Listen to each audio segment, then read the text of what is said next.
your month? Are we just going straight into it? We don't normally do Hi, that. Dan. What did you do this month? Are you doing a bit? Like, why have you gone so... No, this is across the pond. I'm so happy to talk to you. I'm in a good mood today. It was so... Shut up! It was so jarring. You went from, like, normal to just suddenly, like... What are you talking about normal? This is the happened? first we've spoken to each other all day. Oh, yeah, of course, yeah. All month, probably. Is that actually what the intro you're going with? Is that what we're doing now? Stop Is that how ruining this it! goes? Hi, Well, Dan. it's very high pitch. Sorry, I can't handle this. Alright, well, you're the one doing the intro, so you've got to actually... What's the show about, QJ? What we doing? This is a show about Dan. And QJ. So this is coming out on the 1st of June. I can't believe the year is almost halfway over because Dan and I started projects this year. We have separate 5252s. I don't know about him, but I'm very behind on both of mine, and I'm trying to be perfectly okay with that because this year for me has been all about trying to be more productive and find more things to do and do better things with my time. And I've been doing that. It's just not all stuff that is fun to talk about on the show, but that's okay. I'm all right with being behind on my projects as long as I can talk to you and have fun with my friend. Cool. I'm totally on track, because mine's really easy. Mine's super easy, though. Like, Alright, so I'm trying to watch 52 movies in 52 weeks, and you're trying to play 52 games and read 52 books, which, I mean, I told you at the start that you weren't going to be able to do it. So yeah, it's tough. It's kind of fair enough that you're behind.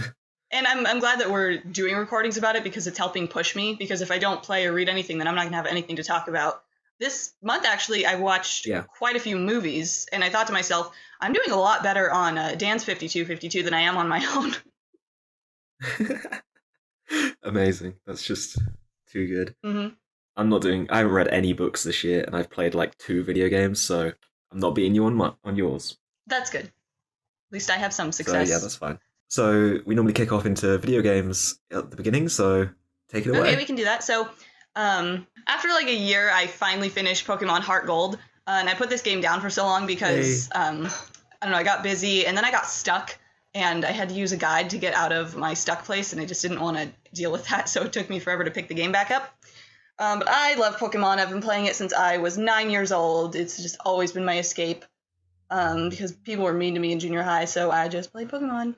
And I always gave them adorable nicknames, and I loved Heart Gold because my Pokemon got to pop out of their Pokeballs and follow me around.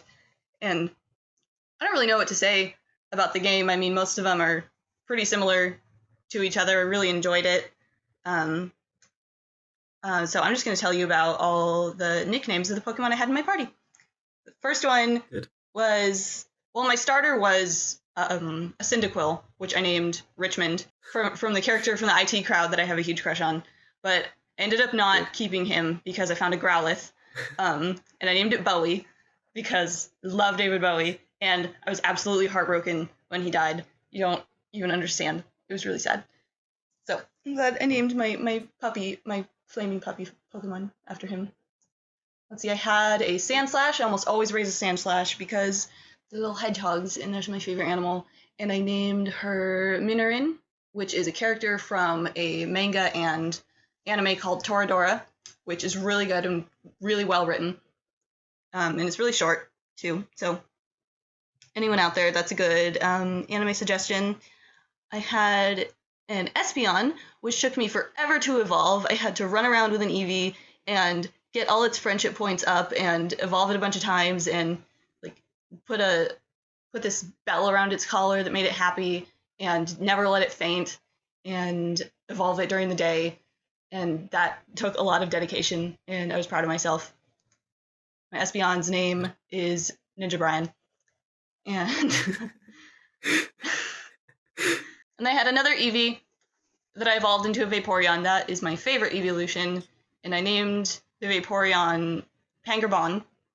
Pangerbon is the name of a mystical cat in Irish folklore, which I learned when I when I watched The Secret of Kells, which is a really, really cool Irish cartoon. It's got like completely flat 2-dimensional animation, but it's really, really bright. It's like I'm watching a moving coloring book.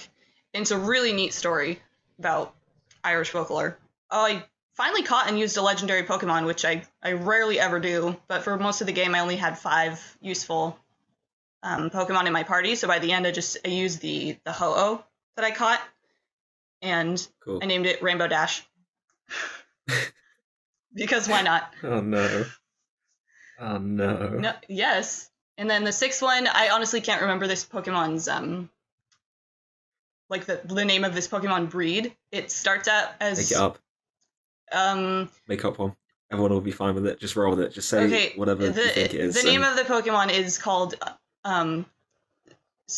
Electraf, because it is a giraffe Pokemon that comes from a thundercloud, and I named it Thor, and it evolves from a Pokemon that looks like a piece of popcorn, or that it looks like a sheep, but it's really a piece of popcorn with legs. It's popcorn. Amphoreus or something? No, it's Electraf. Electraf, yeah. Yeah, and evolves from wow. Ampharos. See, I know this. Go away. His name is Electraf. I just got Electra. The devil's glare from my husband. You just got called out. I did. He gave me a really mean look. But I like that one because every time I threw it into battle, it raised up its arm and it looked like it was waving to the other Pokemon, and it was like, hello! It was like, I'm here to kill you! It was quite cute. Oh, that was... But I named it Thor. That was not a nice voice. Because lightning. Yeah. Good. Yep. So that was Pokemon, and it only took me 2 tries to beat the Elite Four, even though I had a ton of potions and everything, but still, it was awesome. This month I also played Super Mario Galaxy, which was really, really cool. I really like that game. I'm going to say one of my only complaints about it is it's kind of ugly. Mm-hmm. And I'm told this is a common complaint and that everyone wants this game in HD, and I would not complain if that were to happen. Because I can't play games like Super Mario 64, and I also don't really like the graphics in Ocarina of Time and stuff. Most 64 games are just cubey and gross. Yeah, I'm with you. There you go. They just look like ass. It's fine. You can just say it. But other than... Say the N64 sucks and N64 fanboys can shut up. Just join me in that, and then... Other than the fact that the game is they'll all be happy about it. Not, sharp and shiny enough, it's really, really neat. I loved playing with all the, the gravitational changes and having to navigate through a lot of different kinds of puzzles. Because that whole game is super rad. Yeah, because most Super Mario games have some sort of puzzle solving theme, but so this game has much more puzzle solving themes than the previous games I've played, but they also incorporate more more combat with enemies, which was neat. At least for me, because I'm really terrible at figuring out where to land and what to do while also not getting killed by everything around me. But I really enjoyed, the 3D of everything, not going in one straight line while, occasionally jumping across sand or swimming through water or across blocks. There was a lot to do all around me. Although I hated that I couldn't control the camera view. I wanted there to be a C-stick that I could look around me all the time, and that was very rarely an option, and that really, really bothered me, especially when I was looking for a star bit or, a piece of a, what are those called? Those stars that shoot you across space. And I would know that one was right behind me, but I couldn't turn around to see it. And so I had to swim in a big freaking circle just to be able to look at it again and go for it. Yeah, the lack of a C-stick is the biggest issue with the Wiimote and nunchuck setup. I really like that control setup, but that is kind of a problem with the whole thing. Yeah. Especially I can see that. But it was really, really fun. I loved collecting all the star bits and feeding them to the big fat Lumas. And Lumas are so adorable, and I want 100 of them, and I want them to live with me, and I want to hug them, and I want them to make squeaky noises when I hug them, and I want to fill them with soap and wash my dishes with them, because they're adorable. Fill them with soap and wash your dishes with them. That took a weird turn. I was not expecting that line. I'd be trying to do dishes, and they'd be like, or noise they make. That was pretty accurate. Yeah, good job. Well done. So this game was different for me. I good. don't normally play too many 3D games, so it was weird for me at first. I didn't understand what was going on when I would go back to a galaxy to collect like a second star, and I would have to go through a lot of the things I went through when I got the first star. Yeah. And I've been told a lot of games are like that, but I've never experienced that before.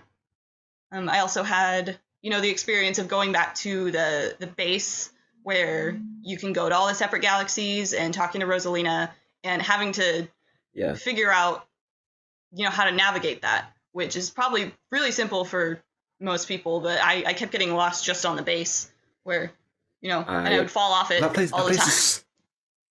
That place is kind of annoying. Like, a lot of people whine about the lack of hub worlds and stuff, but I quite like Super Mario Galaxy 2 streamlines it by basically just having a map, and I quite like that because is that what they're called, hub worlds? Yeah, because the one in like Sunshine it was fine, but in Super Mario Galaxy 1, it's just so much faffing around trying to, because like when you're going to like one of the domes, I want to say that's at the top of the thing, like the garden I think it is way up at the top. It's just a pain in the ass to get to it. And like some of them are just annoying to like. I'm just like, can you just have it all on a list and then I'll just click it, please? I'd rather that. Yeah, it would be simpler, but it does make me feel like I'm exploring another entire universe, and it is really fun. It was a cool experience. I loved most of all the gravitational changes and all the puzzles. Like not only do I have to explore a piece of land that I'm running across, but when I get to the end of it, like, I'm upside down and I'm on the other side of the piece of land, and then I jump in midair and I get to another rock that was next to it, and I got so dizzy playing this dang game. It was really disorienting, and so often I was like, I have no idea what I'm doing because I'm spinning around and I don't know where I'm supposed to land. I'm gonna get sick. Nice. Yeah, it's good. My least favorite thing was the underwater levels where they're really scary eels, because the second that one came out at me, I think I screamed, and I don't think anyone was home. Amazing. Which was good, because they're so scary.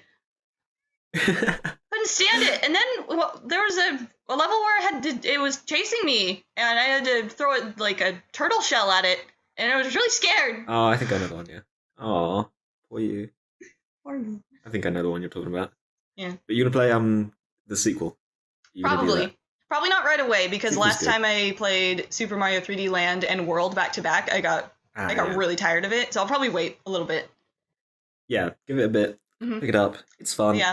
A lot of people say it's better. I don't think so, but I think it's very close to being as good. But it was a good game for me. I wouldn't agree that it's better. But it was just challenging enough to where I would get frustrated, but not hard enough to where I had absolutely no idea what I was doing. I was having a lot of fun while being challenged. So that's cool. Pretty good game. And those are the games that I was able to play and finish this month. Okay, so there probably won't be too much new book content on Across the Pond this month, because I read 2 Warriors books because they were out and I had to, because it's in my nature now. Yeah, because cat books are love, and cat they're books not are just life, cat apparently. books. They're a very specific series with specific characters, and they tell a very specific story. One of them was... Are they books about cats, though? I'm pretty sure that's what a cat book is. You need to be quiet. It's my turn to talk. One of them is called Mothlight's Vision, and this was called a Super Edition. So this series has installments of 6 books each, and like each of the 6 books is its own almost generation. But then the authors will come out with mangas and guides and super editions and stuff, because money, and it works. And these super editions are really big fat books, and they go between each installment, and they will be like prequels or side quests or whatever. And this one took place after an installment that takes place before all the other installments, so it was like a bunch of prequels. Are you yawning at me? No. That's rude. Anyway, it kind of wrapped up the considering whole... getting up and making a sandwich, but Anyway, it kind of wrapped up the whole prequel series, and I was really pleased because I wanted more story and information on that. and it was really heart-wrenching. And good. Yeah, took place over a long time. Glad. Let's see. Love hearing about cat books. You know what? I barely talked about. I didn't even talk about the cats. I was just talking about the super editions and the installments. You want me to tell you about the main character and everything she did and everything that happened? It's starting to sound like the Street Fighter franchise. Like, is there a Turbo edition? What is No, this? there's no snails in these You're books. on about special editions. Oh yeah, good. Turbo, what a good film. No. Let's talk about Turbo for a bit. No, there's no snails in these books. They don't eat snails. Sometimes they eat frogs. Anyway. Is that like an important plot point? Just like today, it was in this book. Ate some frogs. It was in this book. She had to go off on her own, and she didn't know how to hunt, so she had to catch a toad. And her friend had to come up and be like, "Well, the legs taste good." What a riveting story that is. It was. Yeah. I love books about cats eating toads. Tollpatch caught a toad. Good. I don't know what happened to it. The best cat. My friend was cat sitting, and she texted me, and she said, "There's a frog in your house." And apparently Tollpatch was just sitting there meowing at it. And then she took it outside. Amazing. And he was like, "What'd you do with my frog?" Oh, what a good cat. Yeah. Yeah, he's fat and fluffy and stupid. Yeah, that's the best thing you want from a cat, though. Okay. Just the old fluff ball. Also finished Skullduggery Pleasant Book 5, which I'm not going to try and remember the title of. This book is the 5th book. No, I want to do it. It was Is it Dark Days? What was that for? Dark Days, and then there's Mortal Coil, and then actually it might have been Mortal Coil, or it might have been the one after it. Yeah, who cares? Let's be honest. Yeah. And just like the last one, it's enjoyable and it's witty and it's fun. And it's confusing and it has a bunch of characters that every time they pop up I can't remember who they are or what they were doing in the last chapter. That gets worse. Just wait.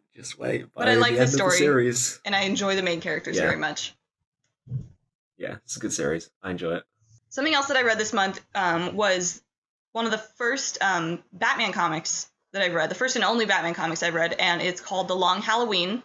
Forgive me, I can't recall the author or artist right now, but I guess he's written a couple Batman graphic novels, and they're drawn in a very old-fashioned way. It reads kind of like a detective noir story, which I quite enjoy. They're not my favorite stories. I don't do great with detective novels or detective movies, but I mean, it's a lot less boring than most Batman stuff I come across or hear about. It was an actual detective story. Yeah, I feel like that's the sort of context where Batman works best, because in like big world-bending events, Batman's kind of like, but like on a street level detective sort of thing, I think that's where Batman's kind of at his best. In this story, he was just helping other detectives out, trying to catch a murderer, and in doing so he had to I can't remember if he wasn't getting the help of other villains. Well, at one point he was, but a lot of other Batman villains made appearances, and like, so it was called The Long Halloween because it took place over like 13 or 14 months, like just before and after like 2 different Halloweens a year apart from each other, and each month there was a new murder on a very specific holiday.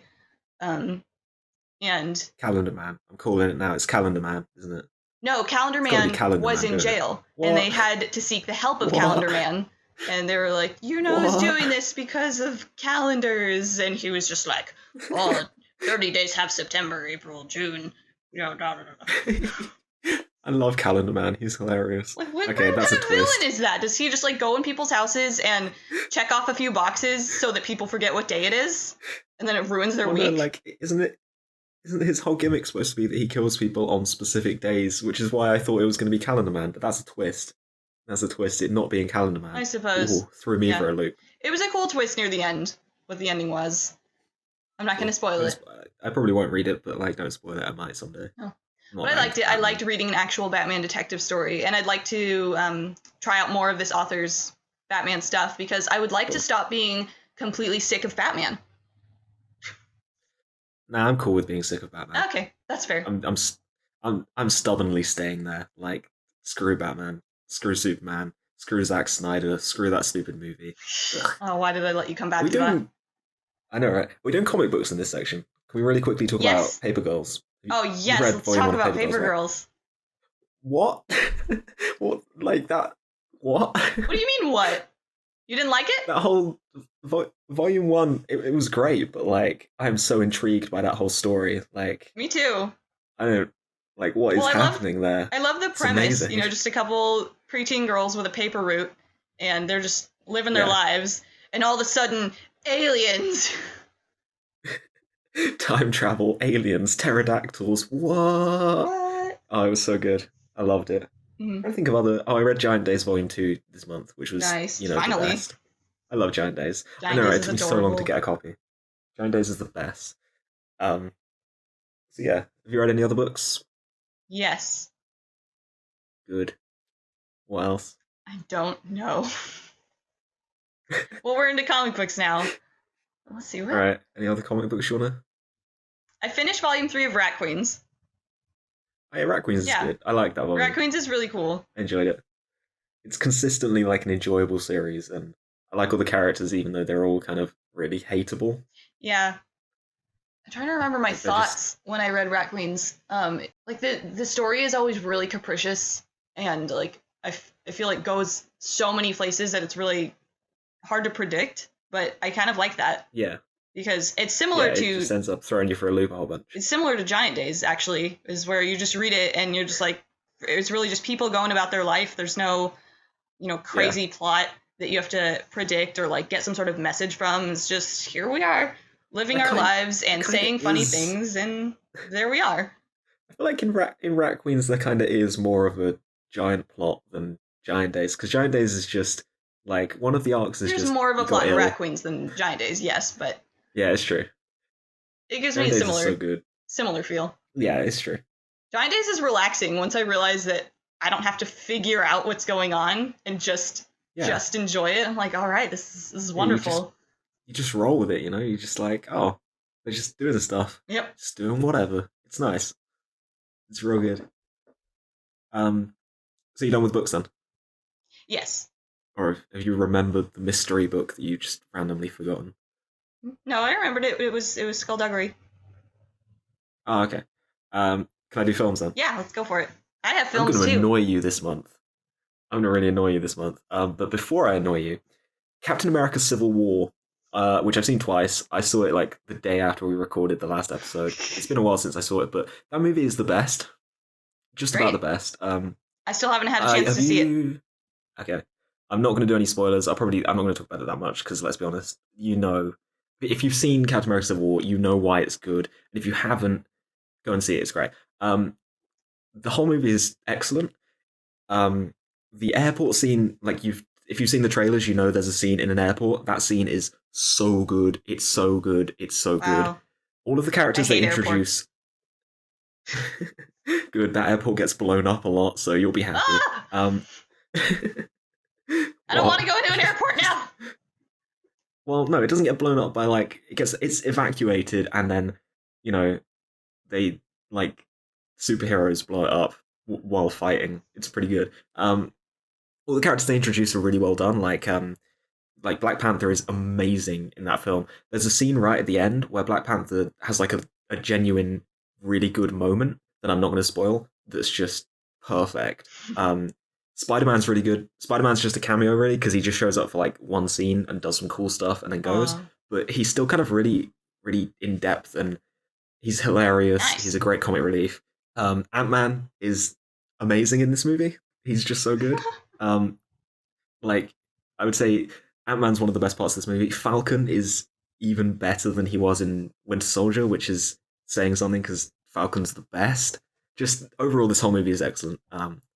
I would suggest going to see it. Definitely watch Winter Soldier first, because I'm probably going to watch that today. The whole plotline. I'm watching that with a friend. Good. All right, nice. Because the whole plotline sort of centers around things that go on from Winter Soldier. So, I saw it with some people who hadn't seen Winter Soldier, which is dumb because it's the third movie in a trilogy essentially, and they were like, "Oh, I didn't get that." And it's like, yeah, well, because you didn't. Also, Winter Soldier. I love people who start off in the middle of a series. They don't frustrate me at all. Yeah, it's dumb. And the people who are like, oh, why isn't Civil War just an Avengers movie? And it's like, because it doesn't follow on from Avengers plotlines, it follows on from the Captain America plotline. Yeah. Like, if you watch Civil War, you see that this is following on pretty much directly from Winter Soldier, so it has to be a Captain America film, because if it was an Avengers film, if it was titled Avengers Civil War, people would go into it being like, oh, I didn't watch Captain America 2, I don't get this. And you'd be like, well, all right then, shut up. So it has to be Captain America movie. It's great. It's the best. There is no doubt, like, later on, as with every month, I do a thing where one of the movies I've talked about is a lie. You know full well it's not going to be this, so whatever. I'm just going to cast that off. Two lies in the same month would be just mean, anyway. You're mean all the time, so I wouldn't be surprised. Oh, that would be hilarious. I don't think you would do that to yourself. I don't think you would go this long not watching a Marvel movie just to get to me. No, it's not possible. What else did you watch? Probably have died. I watched Anchorman, The Legend of Ron Burgundy. Really? You know what? I didn't like it. Okay. Oh, okay. I thought you were going to be... Okay. You know what? The first time I watched that, I didn't know if I liked it. I was like, I can't decide if that was funny. The comedy was so brand new to me. I knew it had been like a classic, like legend movie for years for so many people, but yeah. So I was like, this comedy is so different and weird that I don't get it. But the very next day, it actually might have been later that day, I watched Anchorman 2, and not a minute went by when I was not laughing my head off. And so I think I got used to the comedy, and I started to love it a little more. It was just the perfect kind of like dry humor that I enjoy. But anyway, what did you think? I kind of had the opposite of that. I kind of felt like I understood why they thought it was funny when making it, but to me it just wasn't. Like, so many of the scenes I was just sitting there like, yeah, this isn't doing anything for me. And like, it's not that I didn't get it, it's just that I was just sitting there like, nah. Comedy is something I can see where the punchline is. Yeah, it's subjective, isn't it, really? It's something I'm very forgiving about, because you're right, it is very subjective, and people have different tastes in different kind of comedy. And I like really dark comedy, I like really dry comedy. But I will go to a show or a movie and people will laugh at things I just don't think are funny and that I think shouldn't be laughed at. Or it's a really dumb, like, bro comedy that's just appeals to like drunk college kids. And just like, this is 100% not funny at all. And yeah. I don't know. So comedy's weird. Some things I just don't think should be funny to anyone because they're like idiotic, but some things just appeal to different people, and that's okay. Yeah. I think, okay, the thing I want to really point out with Anchorman is the thing I found was, because of the style of comedy, it felt like when it did fall, it fell harder than like last month I watched a movie called Happy Go Lucky, and it never felt like they were setting up jokes. Every punchline kind of felt natural, or like a natural thing of dialogue. So if something wasn't funny, it didn't really fall hard. It just kind of, it would just brush it off and move past it. But with Anchorman, it kind of felt like every joke was, I was aware that this is a joke. So when it fell, it kind of was like... That's definitely the style. It kind of fell harder. There were some jokes that I really liked. Like, I liked the scene where he throws a burrito at Jack Black. Like, Jack Black was hilarious in that scene. And I quite like the scene where it escalates and, like, all the different news teams come out. Like, that was funny, but... I don't know, just for the most part, I wasn't a fan of that movie. It's almost like they're like comedians, or like the Marx Brothers up there, like, we're purposely here to make jokes. But that was okay with me. Yeah, I don't know, I just wasn't a fan. So Anchorman, it was fine. It just didn't hit for me. Then I watched Anchorman 2. Oh, here we go. It was about the same. I think I preferred it a tiny bit more, but it was about the same thing, to be honest. I had the same reaction. Like, it was kind of like some jokes worked, some didn't. But overall, it kind of was meh. I'm just giggling because I'm thinking of scenes I thought were funny. I love Brick's funeral, where he just stood up and he's like, I'm dead! I'm dead! How am I alive? Standing here. Brick, you're not dead, you're standing right in front of us. I'm not dead! I'm just picturing Steve Carell's face. Oh, he's such a good actor. Oh, man. He's my favorite actor. Love him. Good. So yeah, that was a thing. But then then. So those two had kind of been overhyped. I mean, I separated myself from the hype, but like after watching them, I was just like, I don't get why people say these are the best. That's why a lot of people, I think, don't like Anchorman 2, because they loved Anchorman for years and years, and then, I think Anchorman 2 is fine. I like as it more. good as the first one. Yeah. I liked it a tiny bit more, but like, yeah.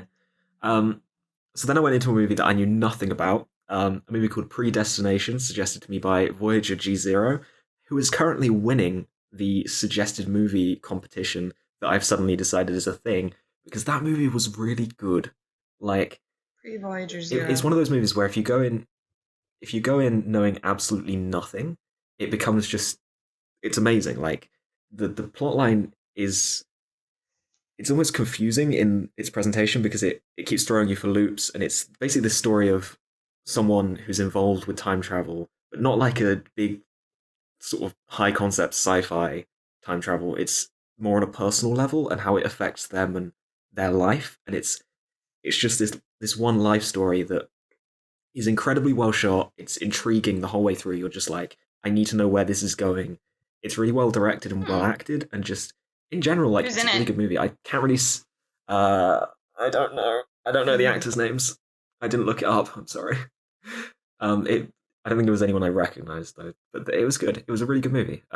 It's a sort of movie that you want to go in knowing absolutely nothing about, and then just it twists and turns. And honestly, like, there were points where I kind of guessed the next twist, but I was still intrigued to see how they were going to present it and how they'd get there. And I think that's a sign of a good movie of, like, I've worked it out ahead of time, but I'm still interested in seeing, like, oh, this is where this is going to go. It's a very good plot line, and just, it's excellent.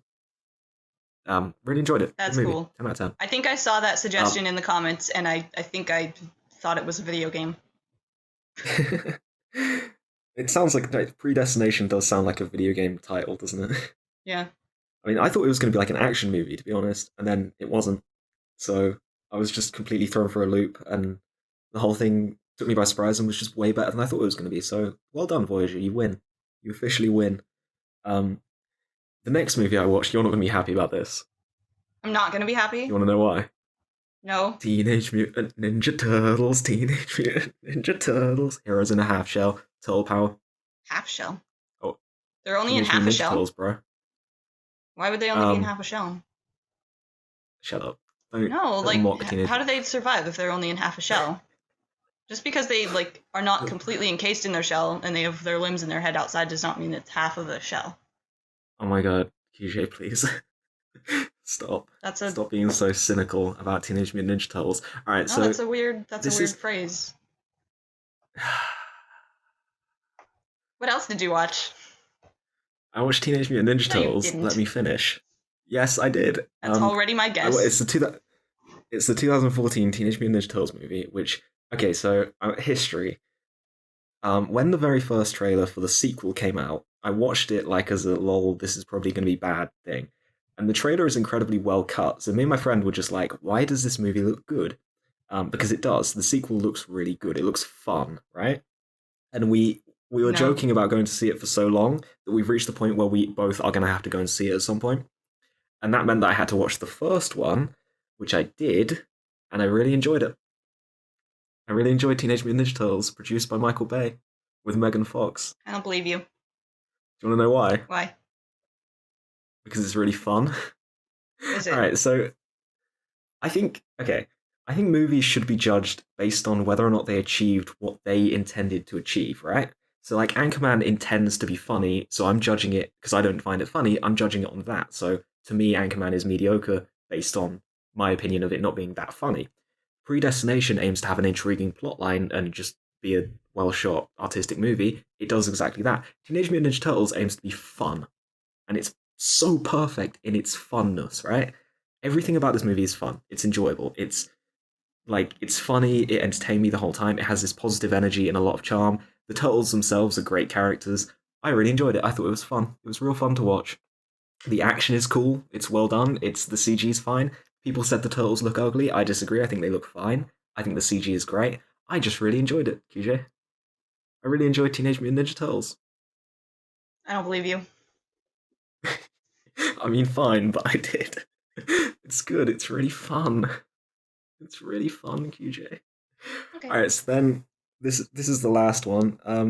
I went to see X-Men Apocalypse. I was planning on not seeing it because all of the early reviews were like saying it was a turd, but I went to see it anyway because some of my friends were going and we were going to get drunk afterwards. So I figured like they're going to be talking about it, so I can't just join them for the drinks. I have to go and see this movie, and I was kind of surprised because it wasn't as bad as people had said it was going to be, but it's not great. It's like the relationship between Charles and Eric continues to be good out of Days of Future Past, but aside from that, everything's kind of mediocre. Like they don't develop Jean Grey enough, they don't develop Cyclops enough. Wolverine's in it, but he doesn't need to be, which is just the X-Men franchise in a nutshell. Um, Apocalypse is okay. He's not as bad as people said he was, but overall, just the movie and the whole weight behind the drama is just like, oh, okay, everything is being blown up, and they got to stop it. Cool. There's not that much depth to it. It's not even that fun. It kind of takes itself seriously, which the X-Men franchise kind of works when it takes itself seriously, but this one kind of didn't. So I don't know. It's an interesting. I feel like the X-Men take themselves too seriously. Sorry, I wasn't listening for most of that. I don't care about the X-Men at all. You know, people. Have you seen? What? Have you seen X-Men First Class and X-Men Days of Future Past? I have seen Wolverine, and I saw that because I was working at the movie theater. Okay, well, you can just shut up then. Whatever. There are too many. Don't judge X-Men on the Wolverine. There are too many. I'm not judging it based on Wolverine. No. There's just too many X-Men, and they all have worse attitudes than the worst Avengers, and there are just too many comic books and too many characters out there. And when I first started getting into comic books and that whole universe, I was like, there's too many things I have to keep track of. It's just easier if I eliminate X-Men and Batman and Superman, and so I did. All right, here's the thing though. But hey, I like Kitty Pryde because she's dating Star-Lord. No, you shut up. No, you shut up. You shut up. Right, I like Kitty. She's cute. Let me finish. X-Men Days of Future Past and X-Men First Class are both really well shot, well made films, right? They don't follow a huge number of characters. They mostly follow Magneto and Charles Xavier, and their plotline is really interesting and really good, right? Those two movies are excellent. I will give you the rest of the X-Men franchise is nonsense. Okay, I don't know anything about that. I will not stand by while you criticize X-Men Days of Future Past. Best movie, great movie, 10 out of 10. I just want to say I don't just like Kitty Pryde because she's dating Star-Lord. I felt like that was a slightly anti-feminist comment. I think she's really, really awesome. Kitty Pryde is cool, though. She's a cool character. Yeah, I can't wait to read about her in the new Guardians of the Galaxy. Yeah, it's going to be good. And The Thing is in there. And The Thing is cool. Yay! He's the best. He's the only good member of the Fantastic Four, so it's good. Ben. He's in that. But yeah, X-Men Apocalypse, I think I kind of get why it got such harsh criticisms at first, though, because if you're coming off the back of... First of all, it came out like about 12 days after Civil War, and then you're getting compared to Civil War, and Civil War is like the best thing ever, so not going to go well. And then those don't even seem like things that could be compared to each other. They're both comic book movies. They're attracting the same audience. I guess. If you've just seen Civil War and you go into X-Men Apocalypse, you're subconsciously kind of like thinking this isn't as good as Civil War. It's like how I went into Civil War thinking this is way better than Batman vs Superman, you know. But then also like the most recent X-Men movie before this, Days of Future Past, is like one of the best things ever. So Apocalypse kind of gets a bad rap just because it's following up something that's amazing. So yeah, those are the movies. Which one do you think I didn't watch? Teenage Mutant Ninja Turtles. I did watch Teenage Mutant Ninja Turtles. Yeah, gross. It's really good. I enjoyed it. I don't get why people hate on it so much. It's a fine movie. Like, it does exactly what it wants to do. I don't get why the hate. Like, it doesn't have a strong plot line. It's drivel, but it's a Teenage Mutant Ninja Turtles film. What do you want? Like, there's not going to be depth or anything. It's Teenage Mutant Ninja Turtles. It's fun. There's a really good scene where they're falling down a hill, and the action is just so well shot, and it's great, and it's really fun to watch. So everyone can shut up. Haters can hate all they like. Good movie. What? Second attempt. What do you think I didn't see? What were the options again? Captain America Civil War, Anchorman 2, Predestination, and X-Men Apocalypse. Anchorman 2. Nope. I watched Anchorman 2. I regret it because it was exactly this. I should have just felt like that was a good guess. You didn't talk about that one that much. Yeah. Well, that was because I was trying to trick you into thinking I didn't watch it, because I didn't think you'd go so hard on Teenage Mutant Ninja Turtles. Because the amount of times I've off air, like, talked to you. My third guess, yes. I'm going to give you a second chance, is Teenage Mutant Ninja Turtles. And I don't know why I can't say the word mutant. Teenage Mutant Ninja Turtles. No, I did. I definitely watched it. Okay, that's going to be my guess until you deny it, and then we'll be friends again. I watched it and I liked it. I really enjoyed it. Like, it's fine. It's fine. Just accept Teenage Mutant Ninja Turtles into your life. I don't get why everyone's so negative on it. It's a dumb movie about Ninja Turtles, and it does it's fun. It's meant to be fun, and it is. And the sequel looks even more fun. Oh. Bebop and Rocksteady look amazing. The whole thing looks great. All right, was it X-Men? Yeah, it was X-Men. Didn't watch X-Men. Weird. Couldn't be bothered. Yeah, I honestly figured. I went to a movie night at my friend's house, and this one guy was like, I just watched X-Men last night. And I'm like, I didn't know a new one was even coming out. Yeah, it's... I might see it at some point, but probably not. I don't really care. Which is weird, because the most recent, like, X-Men movie is one of my favourite, like, movies. Like, but no. Nah. Now, we forgot to do this last month, and just before we finish, I have a ranking list of all the 20 movies that I've watched this year. All right, let's do this fast. Hear it? Yeah. All right, number 20. Guess what number 20 is? I feel like it's obvious. Teenage Mutant Turtles. Shut up. No. Oh my god. You're the worst. No, it's the movie that I ranted about the most. This should be really easy. Batman vs. Anchorman. Batman vs. Anchorman would be a far better film. But yeah, Batman vs. Superman, number 20, horrible. The third Anchorman film, they're going to do that fight scene where a bunch of people come in and one of them is Batman, one of them is Superman. All right, number 19. So then, number 19 is Avatar, because it's fine. Batman vs. Superman is the only bad film on this list. Avatar is fine, it's just that I enjoyed it less than everything else on this list. You know what I mean? That's shocking. Like, okay. Why? What do you think I'd like less than Avatar? Lots of things. Really? Yeah. Like, you liked Anchorman more than Avatar? Yeah. Well, Avatar just didn't end. I think if Avatar had been like... I think I mentioned this on the thing. I think if Avatar had been an hour and 40 minutes, it just had the best parts of Avatar. That's fine, I would have cut that, but now that you've said it, like, I can't. But okay. You can still cut it. You can cut all this. You can talk over my voice the whole time and just cut out my voice. Weird. I'm gonna do my impression of you, and I'll just be like, "Oh my god, I love Teenage Mutant Ninja Turtles," and it'll be great. I'm going to murder you. Yeah, so Avatar was fine, but I don't know, just yeah. And then number 18 is Laser Team, because again, it was fine, but yeah. Okay. 17 is Anchorman 1. Number 16 was Anchorman 2, because it's marginally better. 15 was Happy Go Lucky, because it was fun, it was fine, but this is where we get to, like, the tough competition point of the list, right? Yeah. Okay, like, exciting.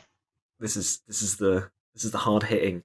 Number 14, Alien, because I see exactly, like I mentioned this in the episode, I know exactly why it's good and it achieved everything it wanted to, but for me personally, it just I'm not into that sort of movie, so you know, it falls down on the list for that reason.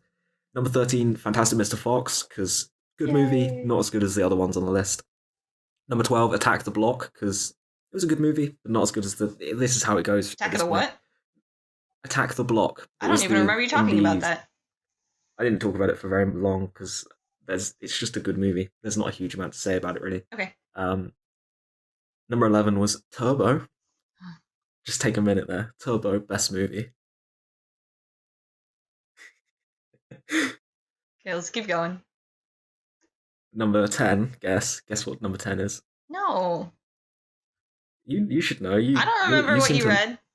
I mean, watch. What I read. I read movies. I read the transcripts. I don't watch them, I just read the whole. Number 10 is Teenage Mutant Ninja Turtles. Heroes in a Half Shell, Turtle Power. How mad they don't does have it? half How a mad shell. are you? They have all the shells attached to their spine. Just like the snails in Turbo. They're racers in a half shell. How mad are you that I put Teenage Mutant Ninja Turtles above, like, Fantastic Mr. Fox? How mad? You're gonna be mad when I murder you. Number 9, The Truman Show. Because awesome. It's a good movie, very good movie. Second best recommended movie from the audience. Give me suggestions in the comments if you want to try and beat the current best one, which is Voyager G0. Number 8 is Mad Max Fury Road, because good movie. Number 7, Hunchback of Notre Dame. Number 6, Predestination. That's how much I like that movie. Cool. He did well. He did a good suggestion. Number 5, The Jungle Book. Now, nice. The top 4 is where it gets the best movies. 4, Captain America Civil War. 3, nice. The Danish Girl. 2, Zootropolis. Number 1, Deadpool. I don't think Deadpool's going to get dethroned. I'll be honest with you. I really don't. Danish Girl was number 3, huh? Dang. Danish Girl was amazing. It was quite really, sublime. Really good film. Like, it hit me hard, man. I was crying. I was in tears. Mm-hmm. No, well, you cry all the time. Yeah, well, mostly because you're mean to me, and yeah, because you're a bully. I watched Zootopia. Did you? Did you enjoy it? Yes, I did. It was very good. Good. I'm glad. It's a very good movie, isn't it? Uh-huh. Yeah. There are some real good jokes in there. It was one of those movies that I walked out of it, and I had to, like, you know, sometimes you immediately know how you feel, and sometimes you have to process for a while and kind of build your opinion and figure out how you felt about it. And that it was the second one for me. I walked out and I was like, I'm not sure how good that was. I know it was good, but the more I thought about it and the more I discussed it, the more I understood that it was quite brilliant. First of all, it's not stupid, and it's not very catering to, like, dumb audience members. It had a really great, mystery detective story, which really appealed to Spiegel. He loves detective stories. Actually got him to go to the movies and watch a movie with me. Surprise. And I'm really glad he liked it, because he's not big on animated films. But this movie was beautiful. It had wonderful characters. I'm really glad they didn't push any sort of, unneeded romance between the main characters, which would have been weird with friends, their species. Cool. But yeah, I loved that it was pure friendship. And there was just a lot of greatness about that movie. I really like it because I didn't stop smiling the entire time. Every single joke hit, everything made me laugh. Yeah, there were some really good, like, clever jokes in that. I really enjoyed it. I just thought it was a really charming. I like that the main characters challenged each other. I felt like, as far as every time they were trying to beat each other, they were an equal match. Yeah, I liked it. I think it was good. I hated the freaking sloth part. It was not funny. Yes. It was dumb, and it should have been deleted from the movie. It was so stupid. The worst part of the movie. The only good part of that scene, though, is because they released that as a trailer. Just that scene. No cuts, just that scene. So I saw that scene ages before, and I was like, this doesn't look that good. So when I was going into the movie, I was only going in because some friends said, let's go see Zootopia, whatever. And I was like, I don't know if it'll be any good, because that scene was the only thing I'd seen from this movie. So when I went in, I wasn't expecting it to be good. And then it was. Yeah. And then you just kind of ignore the sloth scene.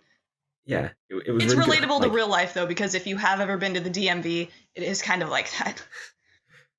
Oh, fair enough. And I don't actually know what the DMV is, to be honest. That joke they told? I don't drive. That joke they told, what do you call a three-humped camel? Pregnant? Mm-hmm. Is that supposed to be a sexual innuendo? Because that's how I took it. I just assumed it was because the third hump was the stomach. Yeah, I mean, I think that's what it was supposed to be on the surface, but I kind of took that was a little, might have been a little much for a children's movie, but maybe that was for the adults. Or maybe I'm just filthy. Yeah. I mean, that whole movie was weirdly like, this is supposed to be a children, because, like, there was a lot of, like, oh, we're going to murder each other going on, and it's like, it got really dark and scary. Yeah, so I thought it did really good on that. Like, for a children's movie, it was like, okay, this is some mature themes. And I quite like that sort of thing. I felt like it could have had a higher rating. I think it could have been better.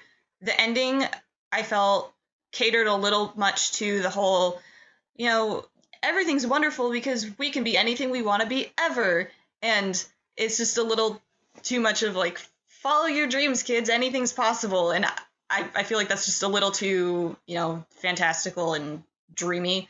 And I don't know. And some of it was just a little easy, like the way he just immediately became a cop at the end. And I'm like, I'm pretty sure that would not have happened, at least not that quickly. So yeah, there were parts of it I had problems with. Disney movie, but for the most part, it was quite wonderful. Good. Yeah. Next month, can you have seen Civil War so we can talk about it in a bit more depth? Because I'd like to do that, but I don't really want to do a whole thing when you haven't seen it, because it kind of feels pointless. Yeah. But I'd like for you to have seen that, and Winter Soldier, because Winter Soldier is just so good. Want to hear the other movies I watched? I watched Mad Max. What, Fury Road? Yeah. Or the original? Okay, good, because I haven't seen the originals. Did you enjoy it? Yes, I did. It was not what I was expecting. Good, isn't it? Which is same. I don't know what I was expecting. Because I didn't know anything about it. I heard Mad Max Fury Road, and I immediately thought it was going to be some, weird twist on Fast and Furious.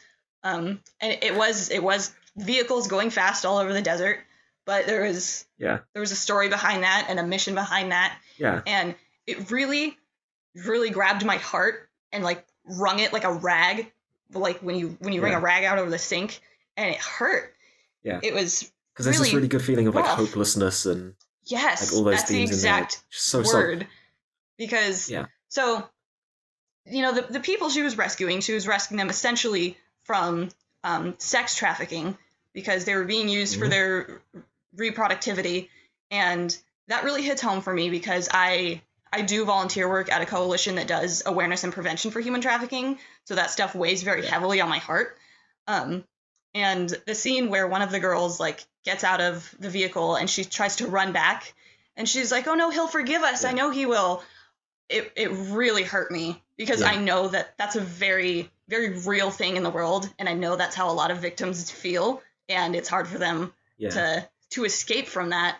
And when they got to that safe place where she met some of those people that she knew, and they were like, "Oh, we're going back to our home or whatever," and she's like, "Oh, that's gone." I was like, oh. I sort of threw up my hands and started crying, and I was just like, well, the world is unfair, and it's never going to be fixed, and you can't do anything about it, and I'm just going to give up because I can't do anything. Nothing is worth it. And I was watching this movie with Dag, and I'm sitting over here like, and he looks at me, he's like, "Are you okay?" I'm like, "No, the world is horrible." Oh man, yeah, that movie is great. Like, there's a lot of really good world building in it as well. Like, the whole atmosphere and environment all feels so well made and well put together. Yeah, and I like when I found that it was cool. I like when sci-fi can be written to relate so well to real life, because you expect sci-fi to be so 100% fiction, and it's not always. Yeah, it's cool. There's a lot of good themes in that movie, and just the action is cool. Am I right? Like, some of that action. It was really neat. I wasn't expecting to like car action as much as I did. I was like, this is rad. This is really rad. I think, did you finish Star Wars? I did. Trilogy of Star Wars? I watched the original trilogy, and I enjoyed it. I talked about A New Hope last month, right? Yes, you did. Yes. Yeah. Empire is the best. Return of the Jedi was the worst because it was boring. It had interesting parts. It was kind of like a really up and down roller coaster where there were points when I was like, "Oh, this is cool," and then you get back to the Ewoks, and I'm like, I wish they all would explode. And then there's I don't understand the hate for the Ewoks. I think they're fine. Annoying. If they were in fewer scenes, they'd be okay. Like just as what they are, they're fine. But there are too many of them, and there were too many scenes with them. But there were too many battle scenes in that movie. Anyway, there are too many battle and chase scenes in that whole series. I think I like Return of the Jedi just because that final scene, the final confrontation between Vader, the Emperor, and Luke is just. Oh yeah, that was the best part. Yeah, I really like that scene. That was cool, and the trilogy itself kept up the theme of being simple enough for me to follow. What are you giggling at? I can't wait till you watch the prequels. Whatever. Simple. Easy to follow. Enjoy the cluster of nonsense. Anyway, I can't wait. So it's so good. That dance scene in Jabba's palace in Return of the Jedi may as well have not been real. I was I was about to throw up. I was like, what am I watching? This is terrible. So if you had just been in the room with me, and if we were just watching YouTube videos, and if you pulled that scene up and been like, watch this is a scene from Star Wars, I would have been like, you're lying to me. No. This is not. You've just been like, no, this has never ever been in any movie, in any galaxy, no matter how far away. It's not real. I know, it's so horrible, isn't it? George Lucas, the worst. I mean, I get why people. Episode 7. Because At first I didn't understand the hate for George Lucas because I feel like people always overreact. No, people, when it comes to books or music or movies, people always side with the creator. They're like, this is what they wanted, this is what they did, this is what they did originally, it's the best, they're the king of everything. But people hate George Lucas even though they love Star Wars, and I was like, I don't get it. He's like the father of Star Wars. I thought everyone would love him. And then I understood that he is more like like you love him for being the father that he is for creating something wonderful, but then the father decides to become an alcoholic and cheat on his wife and kill a couple of his children and then move to Spain and then, change his name. And that's why everybody hates him. Because he's a big fat abandoner. He ruined his family. It's not that. It's more like he started like forcing his children to have plastic surgery and made them all gross and stuff. He didn't abandon them. He abused them. But no, the thing is though, with the original trilogy, George Lucas wasn't 100% in full creative control, right? There were other people inputting ideas, and a lot of the good parts of it were other people's input, and he wasn't 100% in the chair in charge. So when he went back and quote unquote fixed it, he was fully in control to put in his garbage and no one was questioning him. Whereas back when they were making the original trilogy, people would question him and be like, nah, maybe we should do this instead. And it's why the prequels are so bad, because it's George Lucas in full control, and it's not good. I see. It's just not good. But yeah, that's why the changes are so bad. It's because there weren't people being like, George, can we not do this? Because it's not good. Whereas, because he originally wanted like Han Solo to be like a frogman or something, and it was weird. And if you look at the original stuff from Star Wars, you're just like, yeah, George Lucas had some good ideas, but overall, I'm glad people questioned him. So I enjoy Star Wars very much. R2-D2 is the adorablest. Good. It's good to know. I saw R2-D2's prints when I went to the Hollywood Walk of Fame this weekend, and there's that place where celebrities like put their hands and feet. There were little R2-D2 robot feet in the ground. Nice. Oh, actually, I checked Skype the other day on a whim, and why is the Shrek one legit? Like you sent me. There are fictional characters on the Hollywood Walk of Fame on little stars, and Shrek is one of them. That's too good. I took that for you. Well, because Shrek is like the best. I wish I hadn't seen Shrek so that I could watch it as part of this 5252 and just tell you how good Shrek is, because Shrek is love and life. Do you watch any other movies that you want to talk about? I don't think so. So next month, I'm going to have seen Teenage Mutant Ninja Turtles 2 Out of the Shadows. Are you excited? I'm excited. I will have seen Winter Soldier and Civil War by then, hopefully. Good. I look forward to it. We can have a good chat. All right. I'll talk to you next month and never before that, because we're actually not really friends. We actually hate each other off air. And I just want to say, because I talked about Mad Max and I talked about how much I hate human trafficking, if you live in America, I'm going to put the number to the National Human Trafficking Hotline in the description, just because I want everyone to be aware that it's a huge problem out there. And I know I'm getting real here, but it's something that you should always be aware of. And if you see anything that looks like it shouldn't be happening, there's never a reason not to call that number. So, real talk for a minute. Human trafficking sucks. Real talk. Modern day slavery is real. Goodbye. I love everybody. Except Dan. Sorry to end on such a sad, depressing note, everybody. I hope everyone kept listening long enough to get the important things we said, though. We might have to might have to cut out some of our dumb conversation about turtles. But shut up. No. Teenage Mutant Turtles is the best. No. Go and watch Teenage Mutant Ninja Turtles and leave me a comment saying if you hated it, that's fair. Like, you can have your opinion, but give it a shot. Like, and if you think it's fun and you enjoy it and you think it's a nice, happy, like, funny movie with good action, let me know, because I need to know that it's not just me being insane. I need other people to verify this.